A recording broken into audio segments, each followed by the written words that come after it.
Hello नमस्कार जय हिंद साथियों, कैसे हैं आप लोग। आई होप आप सभी लोग ठीक स्वस्थ और अच्छे होंगे। आज हम लोग जानेंगे टीका क्या होता है, जिसे हम लोग वैक्सीन बोलते हैं। तो टीका क्या होता है, किस लिए दिया जाता है हमें, इसका क्या प्रभाव है, क्या साइड इफ़ेक्ट है इसका। आज हम लोग बात करेंगे इस वैक्सीन के बारे में। तो चलिए, तो दोस्तों क्लास स्टार्ट करने से पहले अगर गाइज आप लोग चैनल पर नए हो तो चैनल को सब्सक्राइब करिएगा, बेल आइकन को प्रेस करिएगा और इस क्लास को अधिक से अधिक संख्या में शेयर करिएगा। तो चलिए आज हम लोग जानते हैं वैक्सीन, टीका, जिसे हम लोग वैक्सीनेशन बोलते हैं। जैसे अभी जो कोरोना आया था तो हमें क्या लगा था, वैक्सीन लगी थी। तो इसका साइड इफ़ेक्ट क्या है ना। ये जो वैक्सीन जब लगाई जाती है ये रोग से पहले लगानी चाहिए या रोग के बाद लगानी चाहिए, तो बात करेंगे हम लोग। तो चलिए क्लास को स्टार्ट करते हैं। वैक्सीन देख पा रहे हैं, टीका जिसे हम लोग क्या बोल सकते हैं, वैक्सीन।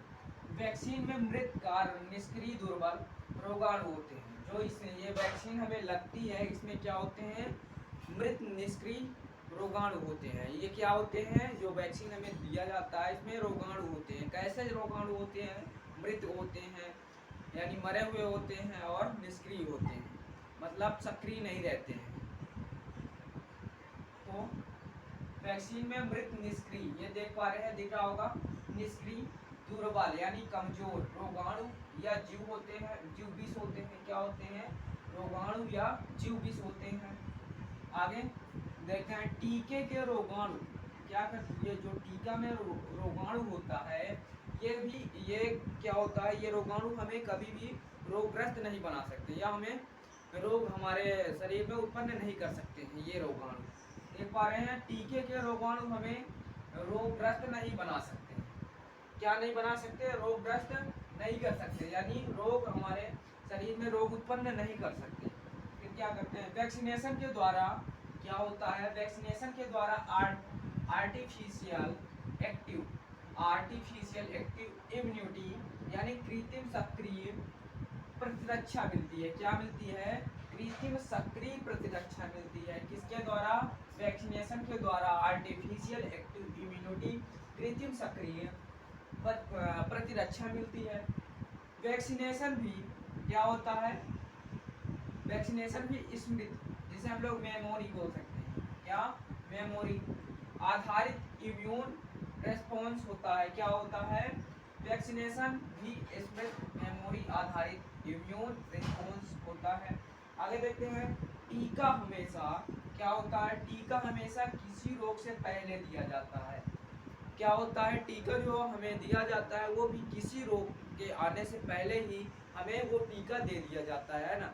वैक्सीन का मतलब क्या होता है, मतलब वो रोगाणु हमारे शरीर तक न पहुंचे उससे पहले हमें वैक्सीन दे दिया जाए। फिर क्या होता है, वैक्सीन दे दिया जाता है तो हमारी शरीर, हमारा जो प्रतिरक्षा तंत्र होता है उस रोगाणु से लड़ने के लिए पहले से ही तैयार रहता है। और जैसे ही वो रोगाणु हमारे शरीर के अंदर प्रवेश करता है तो वैसे ही उसको क्या कर दिया जाता है, नष्ट कर दिया जाता है, जिसके कारण से वो रोग क्या होता है, नहीं फैलता है।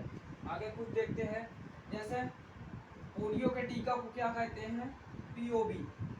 पीओबी किसका टीका होता है, पोलियो का टीका होता है। और बीसीजी टीबी से बचाव के लिए दिया जाता है। पीओबी पोलियो से बचाव के लिए दिया जाता है और बीसीजी टीबी से बचाव के लिए दिया जाता है। चलिए एक बार पुनः इसको फटाफट देख लेते हैं। वैक्सीन, टीका क्या होता है, वैक्सीन में मृत निष्क्रिय दुर्बल रोगाणु या जीव विष होता है। टीके के रोगाणु हमें कभी भी रोगग्रस्त नहीं बना सकते हैं। वैक्सीनेशन के द्वारा आर्टिफिशियल एक्टिव इम्यूनिटी कृत्रिम सक्रिय प्रतिरक्षा मिलती है। वैक्सीन भी वैक्सीनेशन भी स्मृत यानी वैक्सीनेशन यानी वैक्सीन भी हमें स्मृत यानी मेमोरी आधारित इम्यून रिस्पॉन्स होता है। टीका हमें किसी भी रोग, टीका हमेशा किसी रोग से पहले दिया जाता है। अगर टीका जैसे छोटे बच्चों में पहले जब कोई बच्चा जन्म लेता है तो उसके बाद कुछ टीके उसे दिया जाता है। तो उसको टीका जो दिया जाता है उसे इसलिए दिया जाता है कि वो रोग आने से पहले जो हमारा प्रतिरक्षा तंत्र इम्यून सिस्टम होता है उस रोगाणु से लड़ने के लिए तैयार रहे, जिसके कारण से वो रोगाणु हमारे शरीर के अंदर प्रभाव न डाले, है ना, हमें रोगग्रस्त ना करें। इसीलिए क्या किया जाता है, टीका दिया जाता है, वैक्सीन दिया जाता है।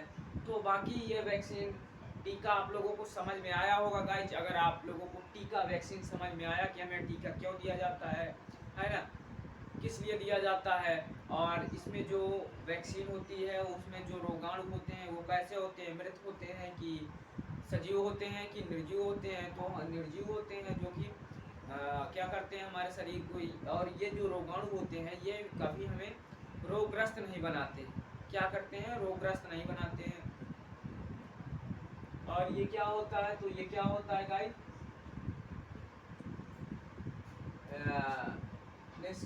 मृत निष्क्रिय दुर्बल रोगाणु या जीव विष होता है। क्या होता है, जीव विष होता है। इसीलिए ये क्या करता है, हमें रोगग्रस्त नहीं बनाता है। बाकी यह टीका वैक्सीन आप लोगों को समझ में आया तो वीडियो को लाइक, और चैनल पर पहली बार आए होगा तो चैनल को सब्सक्राइब करिएगा, और आप लोग एक छोटा सा कमेंट जरूर कमेंट करके बताइएगा कि ये समझ में आया या नहीं आया। बाकी क्लास कैसी लगी आप लोग जरूर बताइएगा गाइस।